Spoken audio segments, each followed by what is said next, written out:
seatbelt. You, up at the bottom. Leave everything, jump and slide. Come this way, leave everything, jump and slide. When a plane crashes, flight attendants are the first line of defense. Flight anxiety has skyrocketed among passengers in the last few years because of high-profile maintenance issues and crashes. Preparing for these kinds of emergencies takes extensive training, from firefighting to water evacuations. The perception is that, oh, we just were waitresses in the sky. Flight attendants do have to follow strict fashion rules. So for the mascara, does it need to be so clumpy? No, so it needs to look Natural. very good. And go through rigorous instruction for meal service. Did you check with the passenger whether she wants to have a glass of wine? I didn't hear you.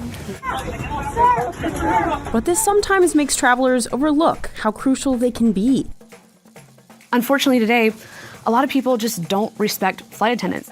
They are on that plane to get your behind off of it if an emergency occurs, not to kiss it.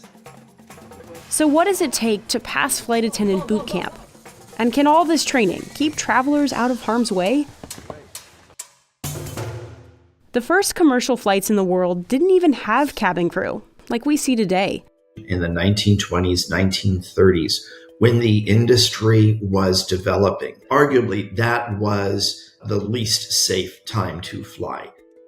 We didn't have jet engines back then. We had, propeller planes, and they just weren't as reliable. These aircraft, they were very rickety, they were very loud, so people were afraid to fly. So in 1930, a nurse named Ellen Church went to what is now United Airlines and suggested it have nurses on board to help keep passengers calm. United agreed. It told Ellen to hire a crew.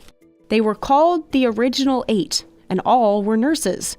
So they were there for peace of mind, just to settle nerves in that aspect, but they weren't really trained for, robust safety procedures that we see today. After World War II, airplanes started getting bigger, with more exits, and they flew longer over water routes. Flight attendants started being trained on more complex safety situations. Breathe normally and continue to wear your mask. So think water landings, cold water survival, more robust evacuations just because you had a lot more people, you had more exit doors to work with.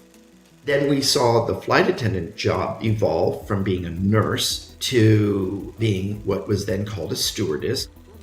In the US at the time, the government set routes and fares, so some of the only ways airlines could compete were with things like decor, food and beverage, and cabin crew. The role of the flight attendant was almost a flying sex pot. They were very much sexualized to get people on board. The people who flew on airlines were mostly businessmen. Airlines invested in designer clothes by Chanel, Dior, and Valentino for their stewardesses. They also had height and weight requirements. Female flight attendants for airlines like Chicago and Southern had to be less than 28 years old, single, and have no children. And they were required to be under 120 pounds and shorter than 5'5". Being subject to random inspections by the supervisors before they got on the plane, the infamous girdle checks. But there was a change brewing, and the women started to fight back. The flight attendants said, no, we're not going to be treated like porcelain dolls. Women, join us! Women, join us! From the 1960s to the 1980s, the women's liberation movement was in full swing, and sexual harassment in the workplace became illegal. They formed unions. They fought back on restrictions such as flight attendants having to be single, flight attendants not being able to have children. Also during the period, a slew of aviation accidents led to changes in cabin crew training. We call it blood priority, and it sounds very morbid, but things change when people die or a major accident happens. The airline industry globally invests an enormous amount of time and money and other resources, training especially, to prevent those mistakes from ever happening again. Release seatbelts. In 1983, a back lavatory on an Air Canada flight caught fire, eventually killing about half the passengers on board. After that, there was training about learning how to put out fires, evaluating fires better. The US, at that point, made smoke detectors in lavatories mandatory. Today, fire and smoke are still some of the most dangerous scenarios flight attendants might face. Although rare, these situations can happen if a lithium-ion battery in a phone or laptop ignites, or if the plane strikes a bird. That's why it's so important that flight attendants learn how to fight fires, like those training here in Doha. So you're going to stroll in the cabin, you're patrolling your cabin, you observe that there is a laptop fire, action. Sabrine, bring BCF, Milan, inform commander. We remove the electrical power, switch off IFE. Go ahead. I take the BCF, take the handle, remove the safety pin, Very good. in the nozzle at the base of fire. They also train with special equipment, like these masks, to handle smoke. Milan, you're patrolling the cabin and you observed there was smoke that was coming out from the overhead stowage and one of the passengers alerted you. Smoke, smoke. Move.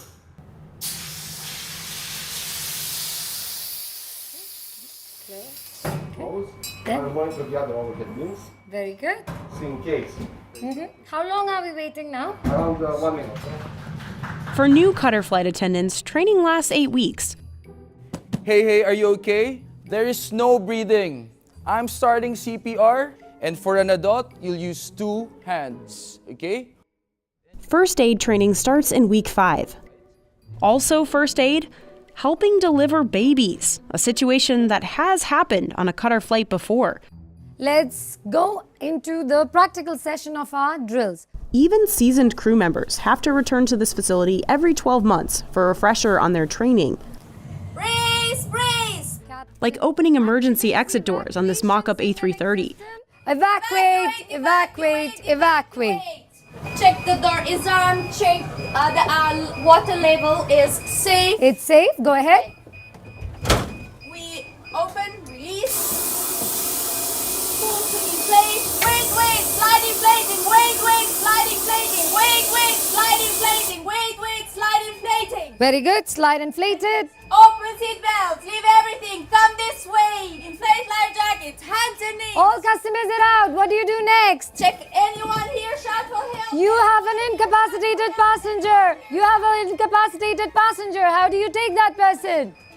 I will lift Okay. and drag. Okay, so you use the drag method with you. Go ahead. Take the passenger. Okay, Loredana, that was perfectly done. Thank you so much. Ladies and gentlemen, can you clap for our Loredana, please? Thank you. Flight attendants and passengers knowing how to operate the doors can save lives in an emergency. In 1985, a British Air Tours plane engine caught fire. 55 passengers died on board, partly because those seated in the exit row didn't know how to open the doors. So a couple things were learned for flight attendant training, briefing the exit rows and ensuring that those people in the exit rows know how to operate the door, just better evacuation procedures to encourage people to use all exit doors. By then, flight attendants had already been trained to evacuate a plane within 90 seconds. To see how crews learn how to get passengers out quickly, we went to the Singapore Airlines Training Center. Just go. Go. The airline has a fleet of half a dozen different commercial planes. Different aircraft type means different emergency equipment, different doors, different operations. But it uses this massive mock-up to practice sliding. It's half Boeing 777 and half Airbus A380. The height of this mock-up is exactly the height it is of the actual aircraft. This class of incoming flight attendants hasn't flown yet. All the way, don't hold anything. Continue, walk out, and go. Some of these trainers have decades of experience.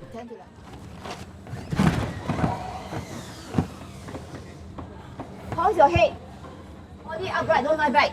Come, next person. So we protect our crew very much. There are paddings down here to ensure that they are protected from the fall, and the deceleration pads in the middle of the slide and at the bottom of the slide is to ensure that they don't fly off. In the real situation, the actual deceleration strips are more towards the bottom. Good. They also tell the trainees to keep their arms up to prevent friction burn and to sit up straight. Why is it bad to go down lying down?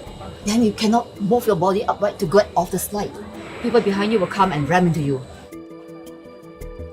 For that same reason, passengers should leave everything behind so they don't block the slide with their bags. That's what happened when this Aeroflot plane crash-landed in Russia. 41 people died. Experts say that number could have been lower if people hadn't stopped to get their carry-ons during the evacuation. Passengers going down also have to remove any high-heeled shoes so they don't puncture the slide. How do you make sure they're not scared? This is scary.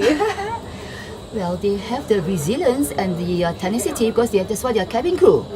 We choose with the right caliber and criteria. Stay seated! Stay seated!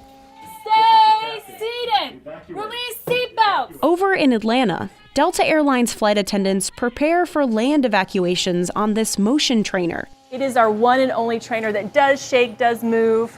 Evacuate. Evacuate. Seatbelt! Leave everything! Bad exit! Go back! Come this way! Leave everything! Jump and slide! Come this way! Leave everything! Jump and slide! Stay seated! Stay seated! She's thinking about her commands. She's thinking about where her exits are. She's thinking about how to operate those exits. She's thinking about where her emergency equipment is. Release seatbelts! She's also thinking about people that got on board that could help her in an emergency. You! Help at the bottom! And she's also going to think about the people that got on who might need her assistance. You're expected to make good judgment calls, and you're expected to remember all your training and respond to emergencies and be Delta gracious and patient and all of that, on lack of sleep as well sometimes. Leave everything! Jump and slide! Release seatbelts! Delta Airlines uses the 767 mock-up to practice emergency landings on water. Luckily, this is very rare. The last time it happened in the US was in 2009, when a US Airways flight from New York landed in the Hudson River. And miraculously, everybody lived. That's because the flight attendants, their training for water landings kicked in, and they knew to direct people to the overwing exits and the front exits because the back was taking on water. So if you can't swim, then you can't be a flight attendant. A lot of the times they have to show that they could physically carry a full-size body through the water, put it on a raft, and get someone out of the water in case you have a water landing. These are things that if you cannot do, you flunk out, and people do flunk out. Still, a lot of people want to be cabin crew. In 2023, 65,000 people applied for just 5,000 Delta flight attendant jobs. The airline offers a starting salary of $35,000 with health benefits and discounted flights. United told Business Insider its average salary is nearly $80,000 for cabin crew. Senior flight attendants on airlines can earn $100,000 or more. But the industry generally has sky-high turnover because training and the job can be so tough. This may be a very, very safe industry, but is so high consequence. There's not much room for error, and that's why the stakes are so high when you become a flight attendant. Those wings that they wear, they're earned. They are the first and sometimes last line of defense when there is a safety problem, a security problem in the cabin. And oh yes, in between, when things are normal, they're there to, provide cabin service. Airlines still take cabin service seriously because it's often all customers see. Thank you so much. Wow, it's so big.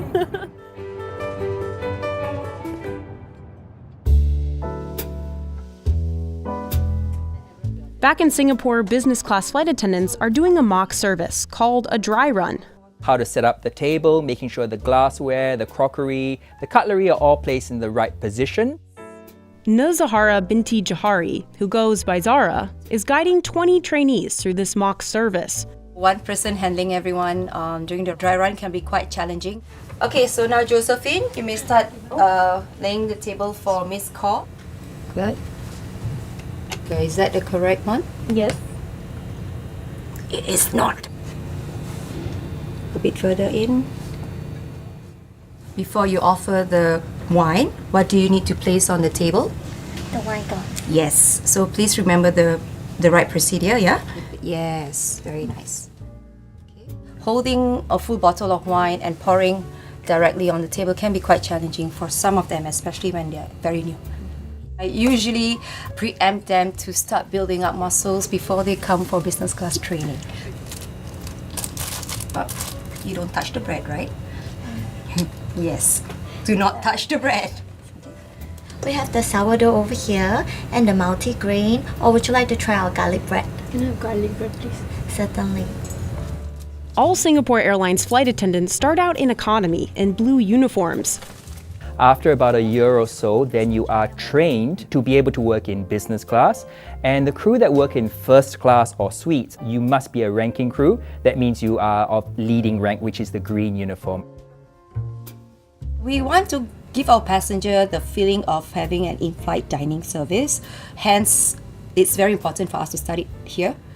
And that's why we have to make it perfect. You're welcome, Miss Cole. Please enjoy your meal. Thank you so much. Over at Qatar Airways, flight attendants also go through what's called a wet run with real food. As you can see, we do pay so much attention to detail. This veteran cabin crew is learning how to plate a new menu for business class, which includes caviar. All right, so you have to be very gentle with the little pearls when you're doing the plating. Very good. So if in case you do have any stains or anything like that on the plate, always make sure that you do clean it out before it goes into the cabin. All right. So what do you think, Trang, what we can do differently next time? I should have taken the metal spoon pearl to scoop it out instead of taking the metal spoon. Aluminum from the spoon, also when in contact with the caviar, can alter the taste. All right, so whenever you open the packaging, you will see this cabbage on top. Can you tell me what is the reason why we have that on top? Well, we try to keep the food moist and tender. Beautiful, Gives you okay. better results after. Absolutely, so we do not use it for plating. Very good. What are the things that you would change if you're doing this on board the aircraft? Well, I believe I'll be using probably a spoon to place the vegetables, to place the kale. It's going to give me a more presentable plate. Yeah, and much more hygiene as well. Next, trainees like Dana Houghton practice serving the food in the business class mock-up. The salmon, the lemon wedge and your caviar, melted butters and the blinis, some spring onions, eggs and onions, and what is this one again? It's the sour cream. All right, very good. So what I recommend is that once you place everything, that will be a good time to introduce everything. Yeah. So when we do multitasking, sometimes we tend to make a lot of mistakes.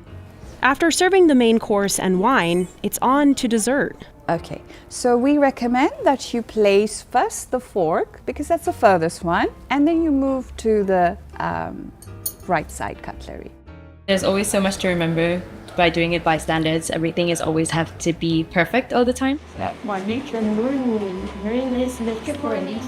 What also has to be perfect through training is their whole look, from their hair and makeup to their manicures and shoes. Very nice manicure. Very nice lipstick also. Thank you very much. This is one of the ones that we wear while we're boarding the aircraft. And then throughout the flight with the service, we have the blue one, the dining jacket, that's what we call it. You have this really long flight, 16, 17 hours is a very long time for you to be in the same uniform.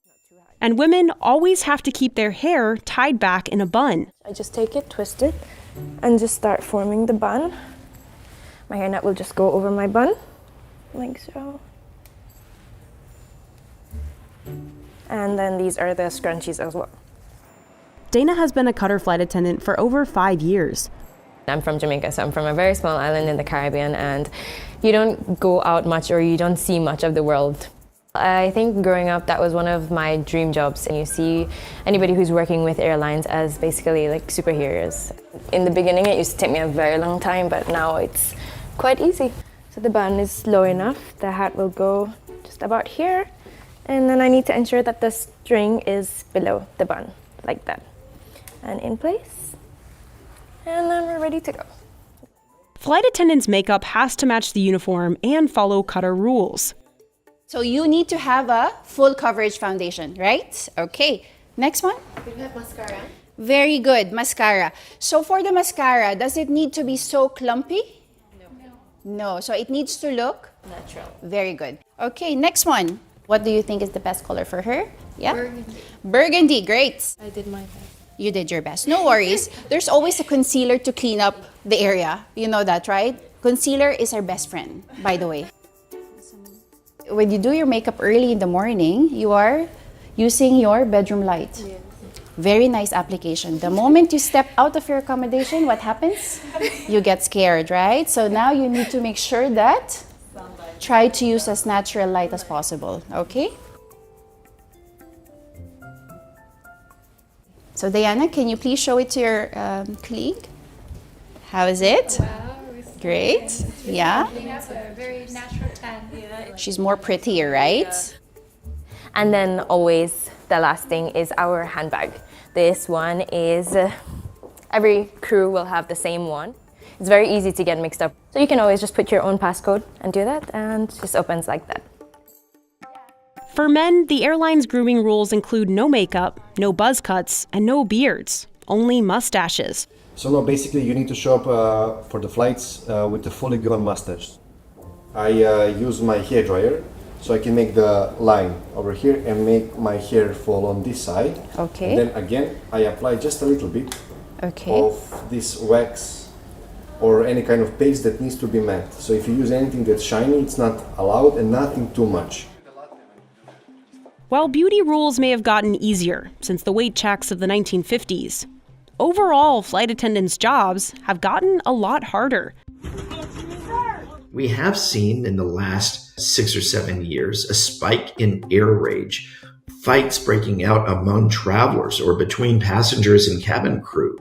And so not only were they quite literally taking punches on planes from disgruntled passengers, we saw people getting duct taped to their seat on airplanes because they couldn't calm themselves.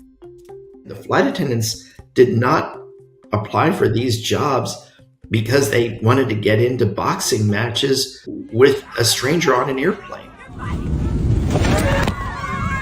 Climate change is destabilizing the jet stream and causing turbulence to get worse. And that's making flight attendants' jobs harder just because they're the ones that are typically standing during service when they may be going through these pockets of unexpected turbulence. Flight attendants also have intense work schedules with frequent time zone changes, overnight flights, and long irregular hours. Qatar and Singapore fly the longest routes in the world, topping well over 17 hours. Plus, passenger flight anxiety is on the rise. Social media searches for, flight anxiety, fear of flying has shot up. And I mean, that's understandable. But is flying still safe? Well, since the 1990s, the number of yearly crashes has more than halved, and fatalities have dropped 76%. By 2025, the US had gone 16 years without a fatal crash. But that streak was broken in January, when a military helicopter collided midair with an American Airlines commuter plane near Washington, D.C. Experts have been warning about the accident risk over DC possibly becoming reality. We have a shortage of air traffic controllers in the United States. That's, going back years. We have seen a lot of these near misses. We've seen a lot of these laps in air traffic control technology and communication. Over DC, that's a very, very congested airspace. The administration has now applied new rules to that area where helicopters can fly when they can fly, but there's still more that needs to be done when it comes to improving air traffic control. Other high-profile accidents that have happened in the last year appear to have been caused by a bird strike and pilot error. The deadly incidents involving the Boeing Maxes were largely due to software issues.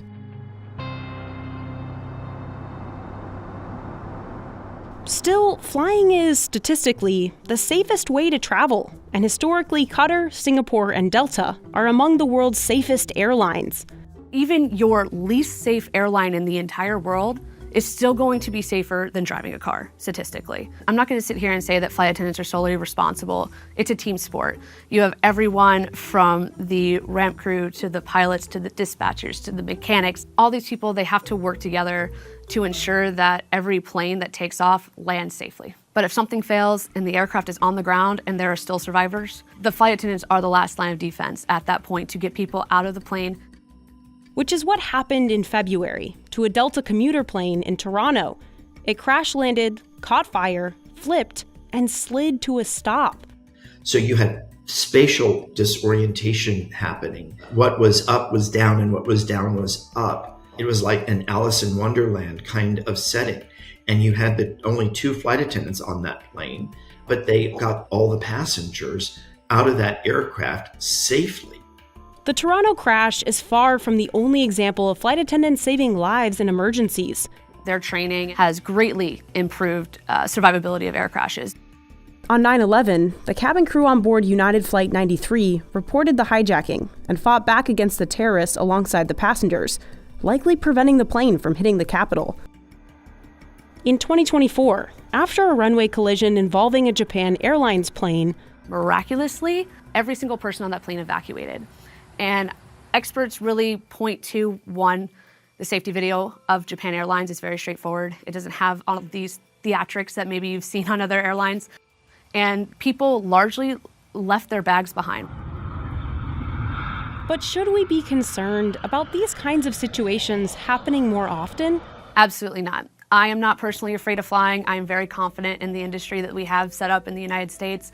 My husband is an airline pilot, and he's not afraid to go out and fly the line. I have no qualms about flying because I know that the airlines take safety seriously. Exit block, go that way. What does concern me is we've seen some firings under the current administration at the FAA. Many of these people were safety professionals. Lima Charlie, monitor the tower 123.85. If we don't get enough air traffic controllers to handle this huge influx in flying and demand in the United States, then it's possible something like what happened over DC could happen again, and we would have to learn from more mistakes. So what can you do as a passenger? Don't tune out the safety briefing and don't tune out the information the flight attendants are sharing with you. It could save your life.